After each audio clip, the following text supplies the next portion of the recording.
Кеше көбісіңіз еркектердің лудоманияға, араққа, ойынға тәуелділігіне, оның бала кездегі травмасы, санасының төмендігі деп кейбіріңіз бұл аурудың бір түрі деп жазған екенсіздер. Травмасы бар еркектің барлығы арақ ішіп ойнап кетпейді. Санасы төменнің барлығы тәуелді болмайды. Бұл әрекетке адам саналы түрде өзінің жанын, тыныштығын көздеп, немесе өмірінде қажеттілікті өтеу үшін барып жүріп кіріп кетеді. Ал ауруға саналы түрде ешкім бара алмайды.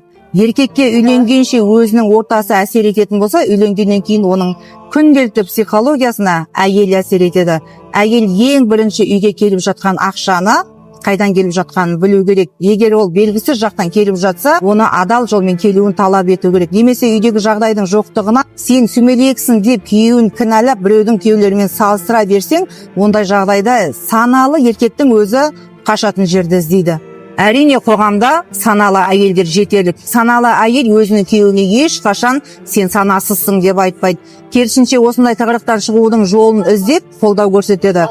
Осындай жағдайларда жүрген қаншама саналы әйелдер өздерінің отбасыларын сақтап қалған. Әлі де күресіп жүргендері бар. Себебі әйел күйеудің басын төрге де, көрге де сүйрейтін жаратылыс. Оның үстіне қазақта келіннің аяғынан деген сөз бар. Келіннің тәрбиесі, ниеті жақсы болса, онда түскен жерінде жақсылық көбейеді. Егер жаман болса, жамандығы көбейеді. Маған осындай хаттар қыз-келіншектерден көптеп келіп жатқаннан кейін мен сол қыз-келіншектерге көмектесу мақсатында қаншама сауықтыру орталықтарымен сөйлестім.